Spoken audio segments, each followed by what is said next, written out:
Pessoal, bom dia. Muita paz a todos.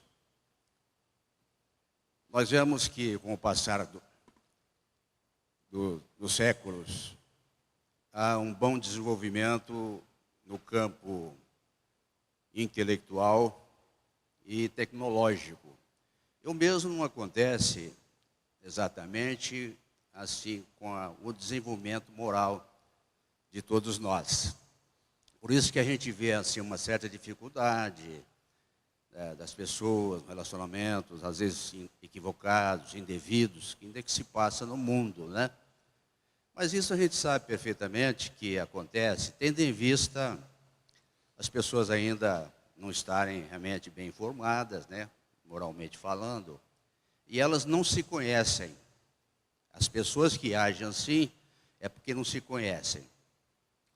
Então, se nós formos buscar, ver, assim, analisar e pensar sobre as belezas do Criador, tudo aquilo que nós estamos vendo, que nos envolve, tudo aquilo que é criação de Deus, a gente vai ver algo espetacular, né? Como a gente tem visto, através dos nossos sentidos materiais, a gente consegue ver tudo, exatamente a criação que é maravilhosa, né? Mas devemos considerar que nós outros somos uma criação de Deus. Isso é muito importante a gente dizer. E como criaturas de Deus que somos, nós somos criaturas muito importantes. Importantes, somos filhos de Deus. Essas pessoas não sabem disso. Elas não sabem que todos nós, as que agem indevidamente, todos nós somos filhos de Deus e irmãos em humanidade.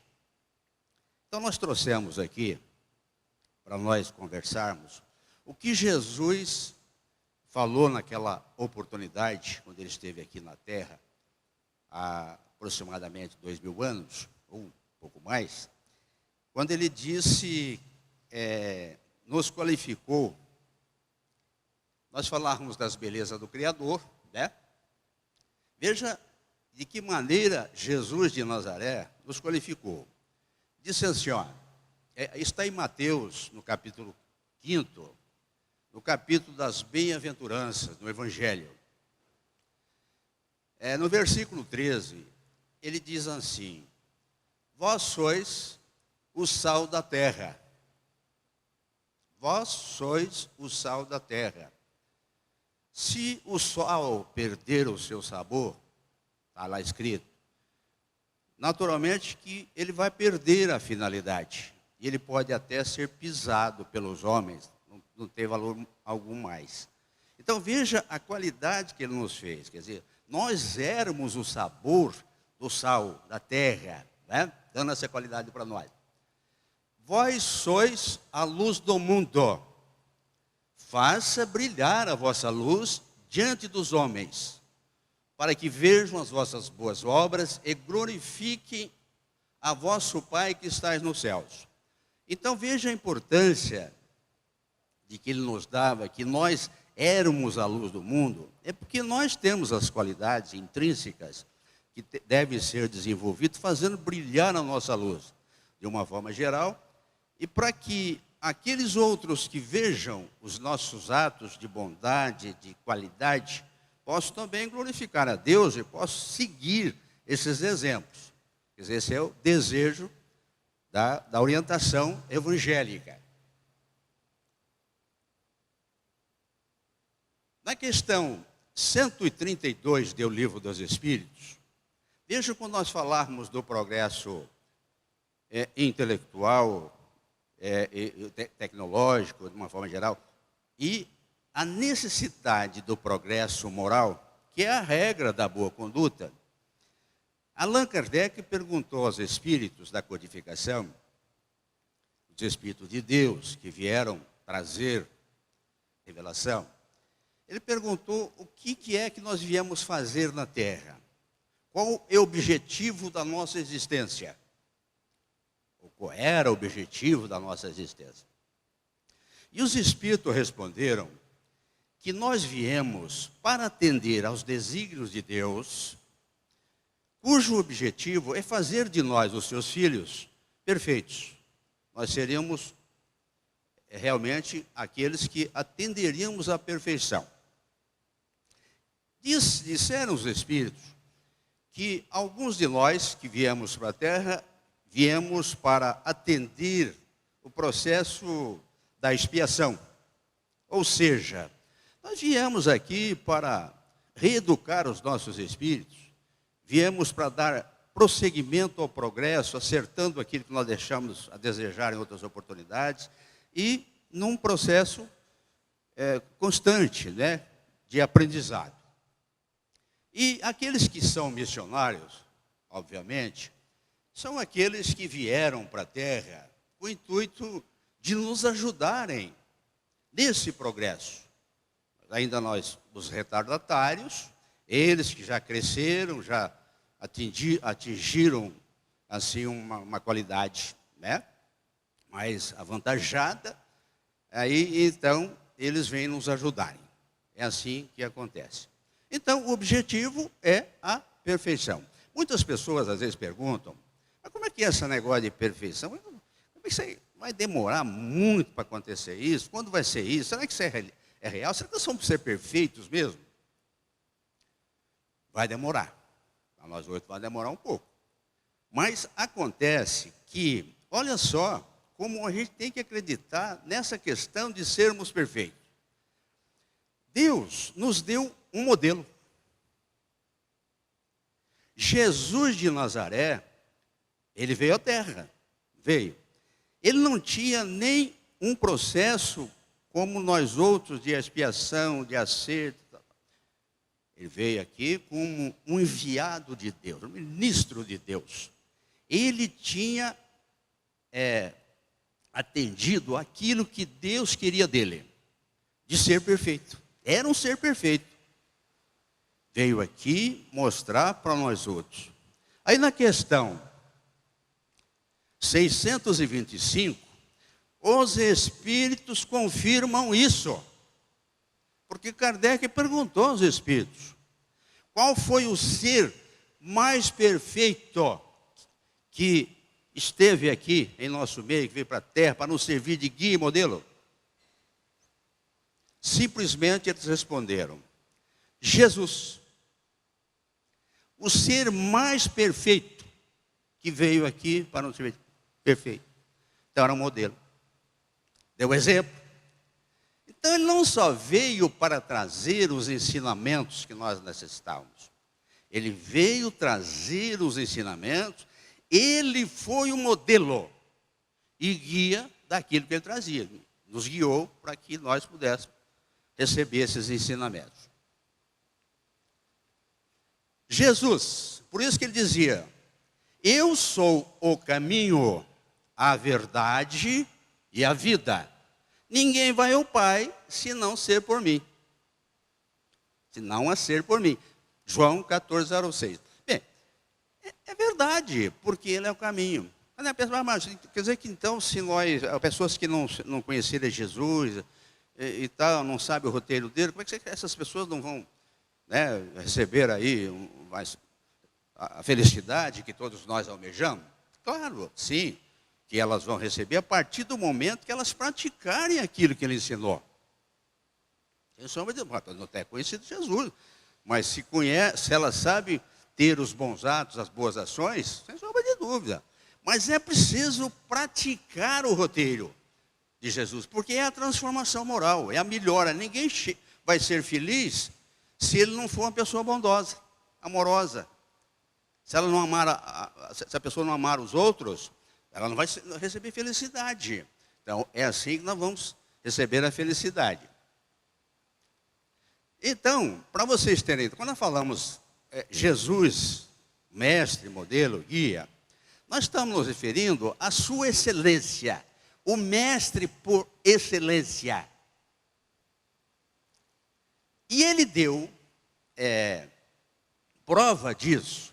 Vejam só, como é que uma criança com 12 anos de idade poderia ter se apresentado junto com pessoas ali famosas naquela oportunidade, conhecedoras da lei, né, das leis mosaicas e tudo, como é que ela poderia se apresentar ali e dar uma lição de ensinamentos naquela oportunidade? E dizendo até naquela época que ele era o enviado de Deus, com 12 anos de idade. Ficaram maravilhados com aquilo que Jesus dizia. São provas de que realmente ele era o mestre. Não havia vindo para a terra para receber ensinamentos, mas para ensinar. Uma outra passagem interessante, que ele mostra essa realidade, que ele realmente era o mestre, que ele era o enviado de Deus, é no capítulo, João capítulo 4, 25, quando ele faz aquele encontro com a mulher samaritana. E todos nós conhecemos a passagem. Aí disse assim a mulher para ele: eu sei que está a chegar o Messias. Quando ele vier, então nos anunciará todas as coisas. Jesus disse para ela: eu sou que falo contigo. Eles aguardavam o Messias. Ela não sabia. Eles aguardavam.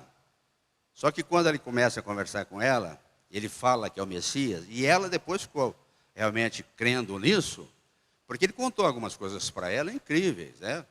Contou o passado dela, dos maridos, aquela coisa. Isso aí só pode ser o Filho de Deus mesmo, né? Conhecendo todas essas coisas. Essa é uma passagem. Uma outra é essa que, no encontro com os discípulos, ele disse assim: que dizei os homens que sou? Perguntou aos discípulos. E os discípulos disseram: Senhor, uns dizem que tu és Elias, outros que é Jeremias, João Batista, ou, senão, alguns profetas encarnados. Reencarnados. Olha aqui, na época já falava da reencarnação, reencarnados. E aí Jesus perguntou a eles: o que vocês acham que eu sou? Pedro se adiantou e disse: Senhor, tu és o mestre, és o Cristo de Deus, tu és o Cristo de Deus. E depois tem toda aquela passagem que Jesus fala para ele que realmente quem havia providenciado isso, ele tinha recebido uma orientação espiritual do alto para que dissesse isso, mas ele agora tinha certeza, pelos feitos do Senhor Jesus, porque eles eram os seus discípulos, né? Nessa outra passagem aqui, está em Lucas e Marcos também. Nessa outra passagem aqui do lava-pés, a gente sabe que Jesus também era o costume da época, e Jesus se colocou nessa simplicidade, nessa humildade de lavar os pés dos discípulos. E começou por Pedro. E Pedro até questionou na hora: Senhor, mas o Senhor é o mestre, não deve lavar os meus pés? E, não, Pedro, se eu não te lavar os pés, não terás parte comigo. Aquela coisa toda que nós conhecemos do Evangelho. E Pedro disse: não, Senhor, então pode me lavar os pés, a cabeça, o que quiser, né? E nessa questão também, depois desse episódio, aconteceu que, agora encontrando com eles, ele disse assim: vós me chamais o mestre e Senhor, e dizeis bem, porque eu sou.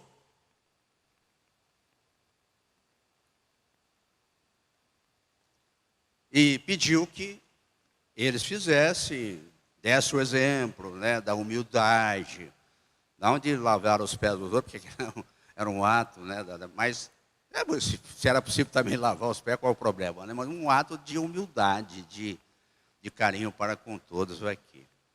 Siga o exemplo.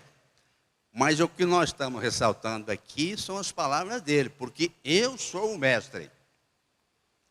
Bom, um homem com a capacidade de Jesus, se ele não fosse um ser perfeito, vejam só, ele não andaria nas águas dos mares. Ele não haveria de ter dado vista aos cegos. limpado leprosos, ressuscitado mortos. Olha as qualidades desse homem. Era o mestre, era o enviado de Deus, era o filho de Deus enviado.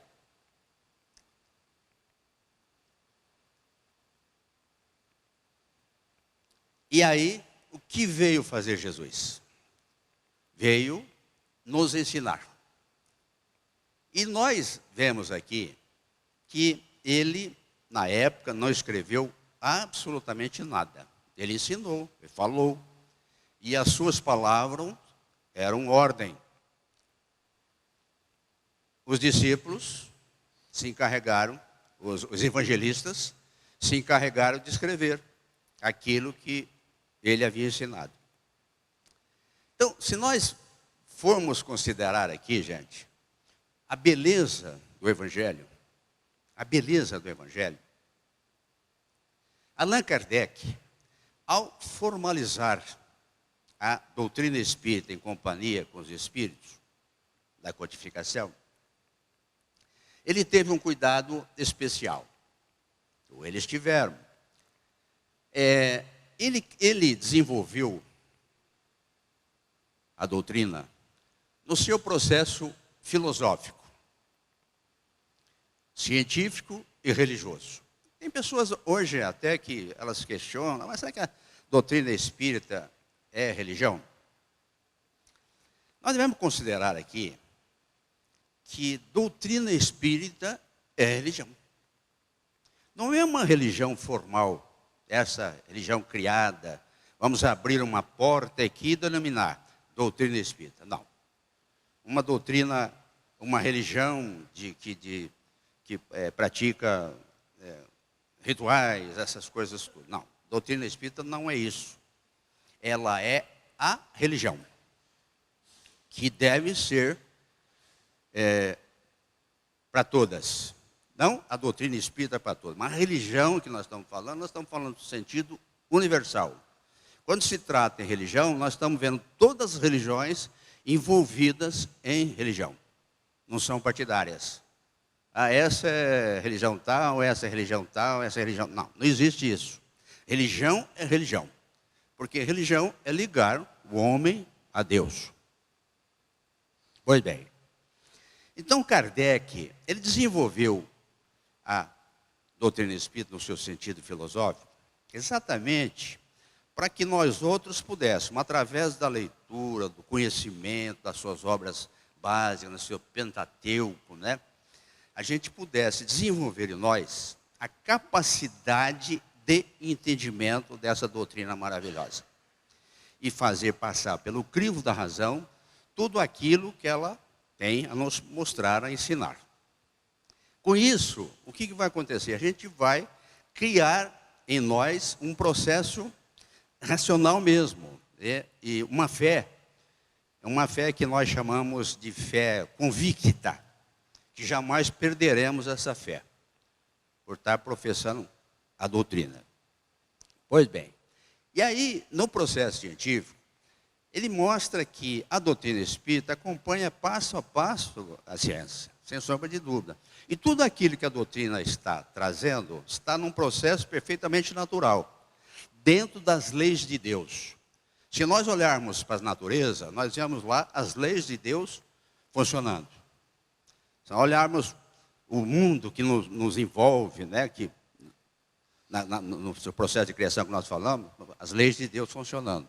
E a doutrina espírita acompanha isso. Então ela dá o quê? Dá certeza para nós.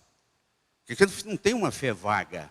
Porque além do processo filosófico, você vai ter o processo científico, que vai te fazer o quê? Vai te levar à crença verdadeira. Você vai acreditar, porque você está vendo, é uma realidade da lei. E a religião, você não poderia absolutamente ficar envolvido com dois sentidos somente: filosófico e científico. Porque faltaria um terceiro elemento, que é a nossa transformação. Por que Jesus veio? Para nos transformar. Ele veio para ensinar. E os seus ensinamentos era um instrumento. Seriam instrumentos, né? Os seus ensinamentos, instrumentos ou um instrumento de libertação, para que nós pudéssemos encontrar a felicidade que nós queremos. Porque ninguém, sem praticar a lei moral, que nós já nos referimos, aos ensinamentos de Jesus, a gente não pode ser feliz. Então é assim, muitas pessoas que vêm para a Terra, elas têm realmente, às vezes se apegam exatamente ao conceito material somente, e acham que elas não têm responsabilidade com o processo da Terra. Então elas perdem uma grande oportunidade de conhecer o Evangelho e de buscar essa transformação. Por isso que nós falamos a princípio, na comparação do crescimento intelectual e tecnológico, que devia acompanhar junto a moralidade, porque muitas pessoas que vêm para a Terra, elas se dedicam, às vezes exclusivamente, ao processo tecnológico e intelectual, e esquece do processo moral, que é a sua mudança interior. Elas perdem a oportunidade. E a gente vê também muitas pessoas que, às vezes, aceitam o Evangelho, elas tomam conhecimento do Evangelho, mas também não faz uma autoanálise. Não fazendo uma autoanálise, elas podem ser levadas para uma fé irracional, uma fé cega, né? Pode aceitar o verdadeiro e o falso, e não estarão ali, num processo ideal, né, que nos envolve desse crescimento moral e espiritual. Pois bem, e tem outros casos até em que as pessoas tentam moldar as religiões, ou a religião ao seu bel prazer, faz dela uma condição social, né? O que ela interessa, tá bem, hoje eu não vou, né? Amanhã eu vou, hoje eu faço, amanhã eu não faço. Então essas pessoas também não se firmam, não tem uma autoafirmação de que realmente ela tem a responsabilidade com a própria doutrina. E outras mais que as coisas do mundo, de uma forma geral, as fascinam, acham mais importante, ou a viagem, ou isso, ou o lazer, né, em demasia. E finalmente a gente vai ver que tem pessoas que se dedicam. São aquelas que produzem, são aquelas que plantam, aquelas que colhem. Isso é importante. Quando nós falamos em colher, nós estamos falando da colheita diária da nossa vida. Fazer da nossa vida uma situação de utilidades. A verdade é essa. Porque se a gente ficar somente ligado a esses propósitos do mundo aí, sem nos dedicarmos à utilidade, a gente não vai se preocupar com os nossos atos, com as nossas boas ações, com a nossa responsabilidade de atender os outros. Então, qualquer situação com que se apresente aqui na Terra para nós devemos ser pessoas carinhosas, amorosas para com todos, para que os nossos atos sejam sempre aqueles aprovados por Deus.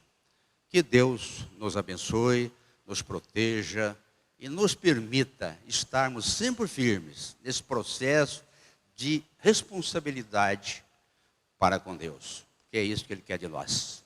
Muito obrigado. Bom dia.